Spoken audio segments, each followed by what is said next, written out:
Assalamu alaikum students. Hope you all are doing well. The topic which we are going to discuss today is ozone layer depletion. So let's get started with today's lecture. So students, ozone depletion और इसके effect समझने से पहले ज़रूरी है कि आपको ozone के बारे में नॉलेज हो। तो ओजोन बेसिकली है क्या, इसके फंक्शंस क्या हैं, क्यों इसकी प्रेजेंस एटमॉस्फेयर में इतनी ज़रूरी है, इन सब बातों को जानने से पहले you must have knowledge about ozone. So first question which comes to our mind is what is ozone? Ozone is a highly reactive gas composed of 3 oxygen atoms. तो ओजोन को जिसको हम किससे रिप्रेजेंट करते हैं O3 से, जो कि क्या है, हाईली रिएक्टिव गैस है और वो किससे मिलकर बनती है, 3 ऑक्सीजन एटम से. So ozone basically allotropic form होती है ऑक्सीजन की. ये ट्राई एटॉमिक मॉलिक्यूल है कंसिस्टिंग ऑफ 3 ऑक्सीजन एटम. और ये बनती कैसी है एटमॉस्फेयर में? It is formed in the atmosphere by the association of an oxygen atom with an oxygen molecule in the mid of stratosphere. तो ओजोन कैसे बनती है ये देखें. जैसा कि आपको ये स्लाइड में दिखाया गया है, ये क्या है, एटॉमिक ऑक्सीजन, और ये क्या है, मॉलिक्यूलर ऑक्सीजन. जब दो एटम आपस में कंबाइन होते हैं तो वो आप क्या बनाते हैं, O2 बनाते हैं, जो कि मॉलिक्यूल है. और इस तरह, और जब एटम और मॉलिक्यूल आपस में कंबाइन होते हैं तो वो O3 बनाते हैं, which is ozone. It is both a natural and a man-made product that occurs in the Earth's upper atmosphere, the stratosphere, and the lower atmosphere, the troposphere. Depending on where it is in the atmosphere, ozone affects life on the Earth in either good or bad ways. तो ये क्या है, या तो naturally produce हो रही होती है या मैन मेड या ह्यूमन बीइंग की एक्टिविटीज़ की वजह से प्रोड्यूस हो रही होती है. कहाँ पे ये पाई जाती है? स्ट्राटोस्फेयर में भी होती है, ट्रोपोस्फेयर में भी होती है. और इसके हमारे एटमॉस्फेयर पे क्या इफ़ेक्ट्स हैं वो इसका ज़मीन से डिस्टेंस पे डिपेंड करेगा कि आया कि वो अच्छे इफ़ेक्ट्स हैं या बुरे इफ़ेक्ट्स हैं. Ozone layer. तो स्टूडेंट्स, दूसरी चीज़ जिसका मैंने अभी जिक्र किया था कि ओजोन कहाँ प्रेजेंट होती है एटमॉस्फेयर में, जैसा कि हम जानते हैं एटमॉस्फेयर की 4 लेयर्स होती हैं: troposphere, stratosphere, mesosphere and thermosphere. और ओजोन मिड ऑफ स्ट्राटोस्फेयर में पाई जाती है. तो होता क्या है कि हमारी अर्थ को एटमॉस्फेयर ने एक इन्वेलप की तरह चारों तरफ से कवर किया हुआ है. ओजोन वैसे तो एटमॉस्फेयर में हर जगह अवेलेबल होती है, पर इसकी मैक्सिमम कंसंट्रेशन एटमॉस्फेयर में कौन सी लेयर में सबसे ज़्यादा होती है? वो है जी स्ट्राटोस्फेयर, या हम यूं भी कह सकते हैं सबसे ज़्यादा मिकदार में ओजोन कहाँ पाई जाती है, वो है stratosphere. So we can say ozone is present throughout the atmosphere, but its maximum concentration, which is called ozone layer, lies in the stratosphere region. The ozone layer or ozone shield is a region of Earth's stratosphere that absorbs most of the sun's ultraviolet radiation. तो जनाब, होता क्या है, जब solar radiations atmosphere से गुजरती हैं तो एटमॉस्फेयर की डिफरेंट लेयर्स क्या करती हैं, डिफरेंट फंक्शंस परफॉर्म करती हैं. ओजोन का मेन फंक्शन क्या है कि वो ज़मीन को हार्मफुल अल्ट्रावायलेट रेडिएशन से प्रोटेक्ट करती है और ज़मीन को एक शील्ड की तरह कवर किया हुआ है इन हार्मफुल रेडिएशन से. अगर हम अर्थ से, ये जैसा कि आपको डायग्राम में दिखाया गया है, 25 से 30 किलोमीटर ऊपर चले जाएं तो वहाँ स्ट्राटोस्फेयर की एक लेयर होती है जिसमें ओजोन की मैक्सिमम क्वांटिटी पाई जाती है या ओजोन की कंसंट्रेशन मैक्सिमम होती है. और जैसा कि इसमें दिखाया गया है कि वो क्या कर रही है, ओजोन लेयर जो अल्ट्रावायलेट रेडिएशन सन की तरफ से आ रही हैं वो इसको एब्जॉर्ब कर रही है और अर्थ को इन हार्मफुल रेडिएशन से प्रोटेक्ट कर रही है. Unit of ozone. ओजोन को डिस्क्राइब करने के लिए कौन सा यूनिट यूज़ करेंगे? या मेजर करने के लिए कौन सा यूनिट यूज़ करेंगे, और ये फाइंड आउट करने के लिए कि इसकी कितनी क्वांटिटी हमारे एनवायरनमेंट में है, हम इसको डॉप्सन यूनिट से रिप्रेजेंट करते हैं। सो स्टैंडर्ड क्वांटिटी ओजोन की स्ट्रेटोस्फेयर में ऑलमोस्ट 360 डॉप्सन है।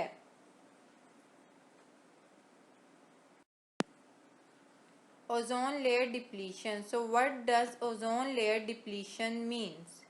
Gradual thinning of Earth's ozone layer in the upper atmosphere layer is called ozone layer depletion.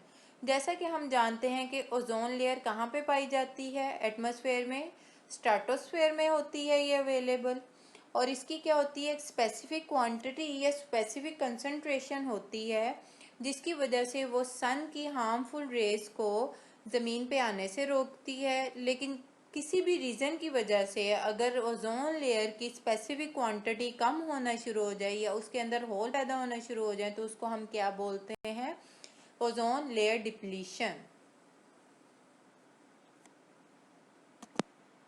Causes of ozone layer depletion. Ozone layer earth को harmful ultraviolet radiation से protect करती है। ये in race को ज़मीन पर आने से रोकती है, लेकिन आपने ओजोन लेयर में होल के बारे में सुना होगा, और ये क्यों हुआ। 1980 से ऑनवर्ड एंटार्क्टिक रीजन के करीब ओजोन लेयर में होल क्रिएट होना शुरू हो गए, और इस फिनोमिना को बाद में ओजोन लेयर डिप्लीशन का नाम दिया गया। The main cause of ozone depletion and the ozone hole is chlorofluorocarbon.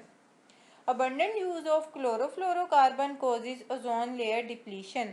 और ये जो ओजोन लेयर डिप्लीशन हुई है या जो इसमें होल बना है, वहाँ से सन की हार्मफुल अल्ट्रावायलेट रेडिएशंस गुजर रही हैं, जैसा कि इस डायग्राम में दिखाया गया है, और ये बहुत ही ज़्यादा डेंजरस होती हैं और स्किन कैंसर जैसी डिजीज़ का रीज़न बनती हैं। यहाँ आपने एक चीज़ तो नोटिस की होगी कि ये हम लोग ही हैं जो अपनी लग्जीरियस लाइफ की वजह से ओजोन लेयर को डिप्लीट कर रहे हैं। नॉर्मल कंडीशंस में ओजोन की कंसंट्रेशन स्ट्रेटोस्फेयर में कांस्टेंट रहती है, पर ओजोन लेयर डिप्लीशन में ओजोन की कंसंट्रेशन स्ट्रेटोस्फेयर में कम हो जाती है। जैसा कि हम जानते हैं ओजोन की फॉर्मेशन कैसे होती है, जब मोलिक्यूलर ऑक्सीजन और एटॉमिक ऑक्सीजन आपस में कंबाइन करते हैं तो ओजोन की फॉर्मेशन होती है। इस स्लाइड पर आप लोगों को ओजोन की डिकम्पोजिशन दिखाई गई है कि ओजोन लेयर कैसे डिप्लीट हो रही है, कैसे ब्रेक हो रही है।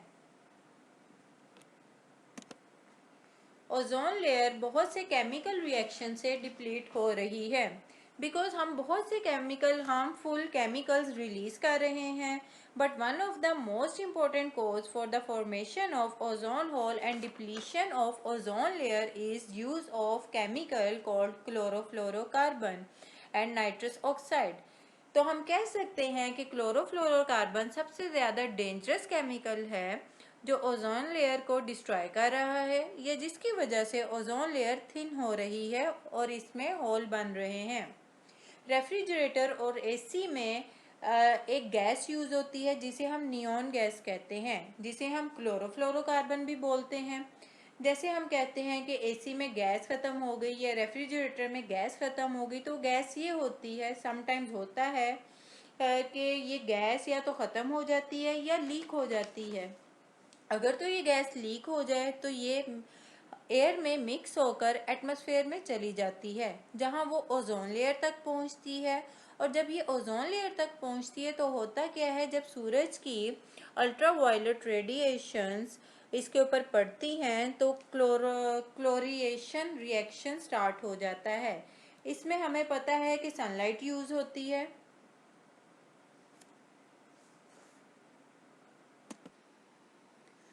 तो इस रिएक्शन में जैसा कि दिखाया गया है कि जब क्लोरोफ्लोरोकार्बन पर अल्ट्रावायलेट रेज पड़ती हैं या ऐड होती हैं तो इस केमिकल रिएक्शन से क्लोरीन का एक फ्री रेडिकल प्रोड्यूस होता है। ये क्लोरीन आइटम इतना ज़्यादा रिएक्टिव होता है कि 1,00,000 ओजोन के मॉलिक्यूल को ऑक्सीजन में कन्वर्ट कर देता है। इस केमिकल रिएक्शन में O3 की ब्रेकडाउन होगी और क्लोरीन के फ्री रेडिकल्स ने अपने साथ ऑक्सीजन के एटम को मिला लिया है और इसके साथ साथ ऑक्सीजन के मॉलिक्यूल की भी फॉर्मेशन हो रही है। अब बाद में क्या होगा कि ये जो सा है ऑक्सीजन, अब इन रिएक्टेंट की ब्रेकडाउन होगी ऑक्सीजन और क्लोरीन के फ्री रेडिकल्स में और फिर दो इसी तरह के रिएक्टेंट स्पीशी मिलकर ऑक्सीजन का मॉलिक्यूल बना लेंगे, जैसा कि यहाँ पे दिखाया गया है। Effects of ozone depletion. Ozone depletion के क्या क्या इफेक्ट्स हैं? जैसा कि हमें पता है कि ओजोन लेयर का मेन पर्पस क्या होता है कि वो ज़मीन को हार्मफुल अल्ट्रावायलेट रेडिएशन से प्रोटेक्ट करती है। But even minor problem of ozone depletion can have major effects. Depletion of ozone enables the ultraviolet radiations of sun to reach to the earth that can cause skin cancer to human beings and other animals. जब ozone layer की depletion होगी उसकी वजह से जो harmful radiation ज़मीन तक आएंगी उससे क्या होगा, स्किन कैंसर जैसी डिजीज़ होंगी। Decrease ozone layer will increase infectious disease like malaria. Again ozone layer अगर डिक्रीज होगी तो उसकी वजह से बहुत सी इन्फेक्शियस डिजीज़ भी पैदा होंगी जैसे कि malaria. It can change the life cycle of plants disturbing the food chain. इसकी वजह से प्लांट्स की भी लाइफ साइकिल डिस्टर्ब होगी। It can change the wind patterns and resulting in climatic change all over the world. इसकी वजह से क्या होगा, विंड पैटर्न भी चेंज होगा और ऑल ओवर द ग्लोब क्या होगा, एटमॉस्फेयर भी चेंज होगा, क्लाइमेट भी चेंज होगा। Thank you for being here today. अल्लाह हाफिज़।